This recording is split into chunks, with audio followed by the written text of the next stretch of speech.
Hello, welcome back to Movie Clip Mania. Today we are going to review the true drama thriller, Dark Waters. Like and subscribe if you enjoy our channel. In 1998, Robert Belote, imprint Ruffalo, is a corporate guard lawyer in Cincinnati, Ohio. One day at the workplace, rancher Wilbur Tennant, Bill Camp, an associate of Robert's grandma, shows up with boxes of tapes, mentioning Robert's help.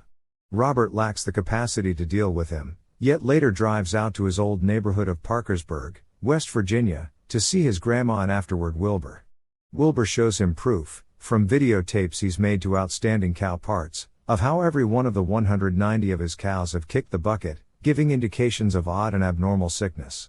He realizes it has to do with the enormous organization DuPont, who has a plant around, since his sibling had been working for them discarding waste. Robert asks his chief, Tim Robbins, in the event that he can take the case, guaranteeing him it will be a little side task. Tom hesitantly concurs. At a capability for lawyers, Robert suggests the topic with DuPont lawyer Phil Donnelly, Victor Garber, who courteously lets him know he's not mindful of the particulars yet will assist in any capacity he can. Mark records a little suit so he can acquire data through lawful disclosure of the synthetic substances that have been unloaded on the site.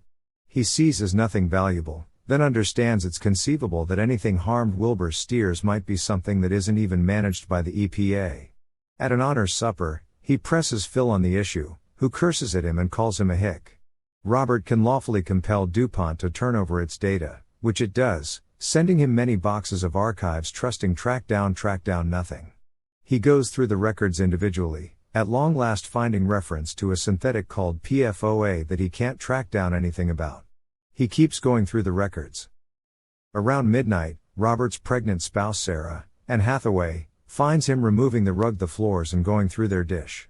He tells her they're being harmed, and she believes he's gone frantic, until he makes sense of what he's found in the DuPont reports. PFOA-C8 is a man-made substance utilized in the development of Teflon. It was made for armed force tanks, however at that point involved by organizations and American homes. DuPont has been running trial of the effect of it for a really long time, remembering for creatures and on their own workers. Their own examinations show that it caused malignant growth in creatures, individuals, and birth surrenders in children of ladies dealing with their line, and they never said a thing. They then, at that point, unloaded many gallons of poisonous slop upriver from Wilbur's ranch. Wilbur, in the interim, has been disregarded by the whole nearby local area for suing their greatest manager. His home is broken into, and he gets more debilitated. Robert goes to him with the proof and advises Wilbur to take the settlement DuPont is offering, yet Wilbur declines, needing equity and not having any desire to remain quiet. He tells Robert he and his significant other both have disease. Robert feels remorseful, thus he gets Wilbur the settlement. He likewise composes a brief with all the DuPont proof and sends it to the EPA and Branch of Equity, among others. The EPA fines DuPont $16.5 million. DuPont sends a letter to Parkersburg occupants letting them know that there is PFOA in the water, however in safe sums. Darlene Keeger, female horse Winningham, and her better half get the letter and move toward Robert, Darlene recollecting her most memorable spouse's disease while working in the plant that the representatives called Teflon influenza. She likewise needed to have a hysterectomy before she was 40. Robert chooses to begin with the Keegers to lead a legal claim against DuPont. He needs a settlement and furthermore clinical administration for individuals of Parkersburg, meaning DuPont should screen and deal with their medical care. There is pushback at a gathering with the accomplices at the law office, who think this will destroy the company's standing to pursue an organization that they would ordinarily be shielding. Tom furiously rebukes them, contending that this is the correct thing to do. Robert prosecutes the class activity in Charleston, West Virginia to get clinical checking, with nearby lawyer Harry Dietzler, Bill Pullman, and since PFOA isn't controlled, they contend that DuPont is obligated in light of the fact that the sum in the water was higher than the one section for each billion their inner reports contended to be protected. In court, DuPont claims they did another review that says that 150 sections for every billion is protected. Robert is alarmed, and local people start fighting DuPont and the story becomes public news. DuPont consents to agree to $70 million. Legitimately, They are possibly expected to do clinical checking assuming researchers demonstrate that PFOA causes the infirmities, so a free logical audit is positioned to concentrate on the effects of PFOA. Assuming they find in favor, DuPont should settle up.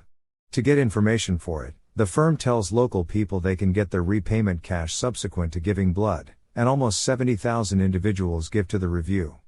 Forever and a day go by, with no outcome from the review. Wilbur dies, the Keeger family are pestered locally, and Robert faces outrageous monetary strain, having worked the whole case on the commitment of the repayment and proceeding to deal with it, paying logical specialists. He's accepted decrease in salary upon pay cut at the firm, and things are tense with Sarah. At the point when Tom lets him know he wants to accept one more decrease in salary, Robert breakdowns, shaking. At the emergency clinics, the specialists tell Sarah he had an ischemia, or minor stroke, and that he really wants to get on new drug and quit managing such a lot of pressure. Sarah advises Tom to quit causing Robert to feel like a disappointment, since he's finished something for individuals who required help. At long last, 7 years after the board was met, the logical audit contacts Robert and lets him know that PFOA causes various tumors and different sicknesses. At supper with his family, Lute is educated that DuPont is reneging on the whole understanding. He is irate, saying Wilbur let him know that there wasn't any equity and he didn't trust him. So Ransack chooses to take every litigant's case to DuPont, each in turn. A postscript text makes sense of that Lute won his initial 3 extravagant settlements against DuPont. Lastly, DuPont settles the class activity for $671 million. PFOA is still in the blood of the vast majority of life on the planet, and large number of synthetic compounds are as yet unregulated. Thank you for watching and don't forget to like and subscribe.